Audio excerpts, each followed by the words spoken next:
as rather ominous creatures associated with witchcraft or hounds baying in the night or leopards leaping upon you in the dark. But Miss Ripley Bean assured me that black dogs, even ghostly ones, were benevolent creatures who looked after lonely travelers, provided, of course, that the travelers were well-intentioned and pure of heart. I met Miss Ripley Bean when I came to live in Missouri in the early 1970s. She had rooms in the old wing of the Royal Hotel.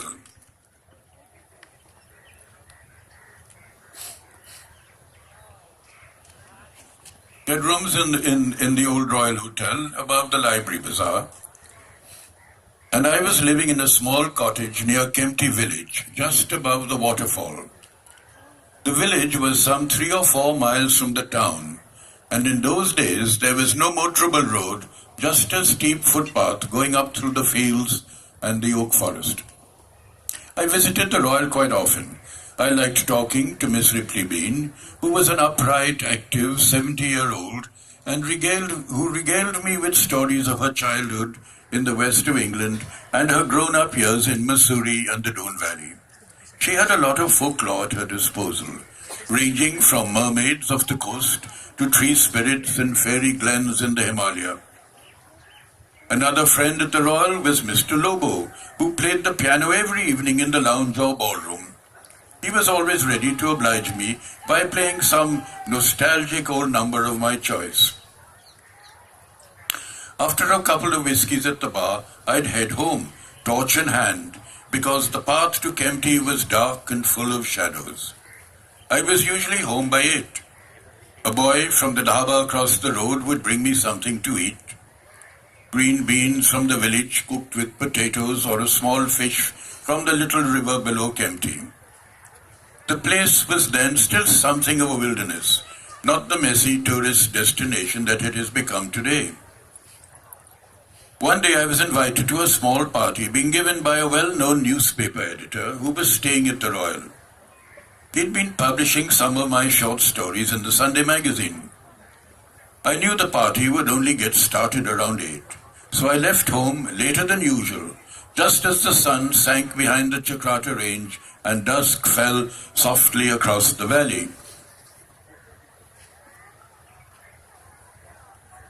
The walk took me through a cultivated area, then on a path through a mixed forest, and finally through the oaks and pines below the Missouri Ridge.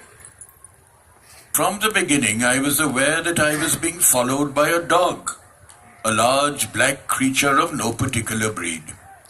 This did not bother me, as I was used to the village dogs, most of whom were rather scrawny, timid specimens. They barked a lot, but kept their distance. This dog, taller and larger than most, did not bark at all. He made hardly a sound as he padded on, occasionally looking right and left, but never in my direction. And unlike most dogs, he made no effort to get to know me. I too kept my distance. I wasn't afraid of the dog, but I could tell that he was different from other dogs, and I refrained from making any friendly overture. When I got to the hotel entrance, I was met by Miss Ripley Bean and her little terrier, Fluff, who had been barking furiously at my approach. "Did you have a dog with you?" she asked. "I thought I saw a large black dog accompanying you." "You did," I said, looking round. "It's gone now. One of the village dogs, probably. But it didn't bother me." Miss Bean did not attend the party, which was quite a noisy affair. A lot of liquor was consumed, there was some singing and dancing, and Mr. Lobo was kept busy at his piano. "Your check's in the mail," said my editor in connection with the most recent story I'd written for his paper. I'm sure it would reach me eventually. That phrase, "your check's in the mail," doesn't always turn out to be true.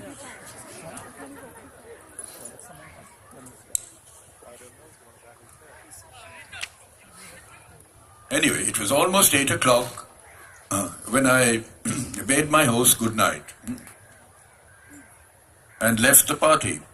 I may have been a little unsteady on my feet, but the moon had risen over the mountains, and I could see the path distinctly, even without the help of my torch. And then there was that dog again. It loped along beside me, sometimes in front, sometimes to my left or right, never too far away, never too close. Even when I quickened my pace, I could never catch up with that elusive but ever-present dog.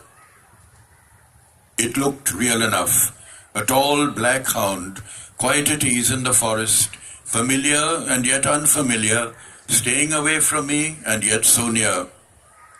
It took me almost an hour to get home, and the dog was with me all the way.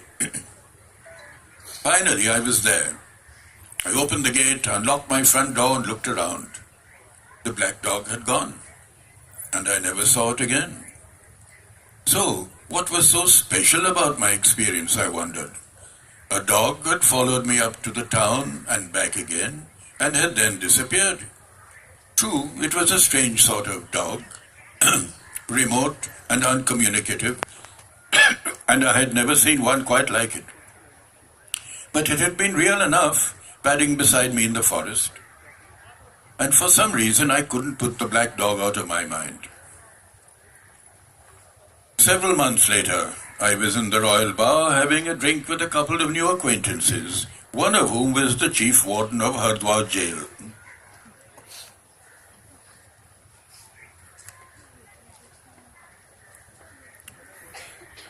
The conversation, turning to crime and criminals, the warden turned to me and said, "You're Mr. Bond the writer, aren't you? Do you realize that you had a narrow escape from being waylaid and robbed, possibly even murdered?" "First I've heard of it," I said. "Well," he said, "there are 2 under trials down in Hardwar who were caught after breaking into the local bank, and they were overheard talking about a plan they had to follow you and rob you while you were on your way to this very hotel, or on your return sometime last year." "Really? But why?" I asked. "I'm hardly prosperous enough to be worth someone's while to rob me."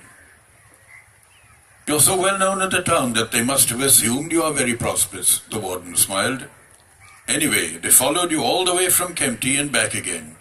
But you had this large dog with you, and they were reluctant to take on both of you at the same time. Very wise of you to keep a dog, Mr. Bond. Is it a Labrador or one of those big Bhutiya Mastiffs?" "I don't keep a dog," I said. "But there was one with me that night, a big black dog. I had never seen it before, and I've never seen it since." Mr. Lobo had been listening to our conversation. "A guardian spirit," he said. "We don't always recognize them, but they are always there." A guardian spirit. We don't always recognize them, but they're always there. But did you have such canine companions in real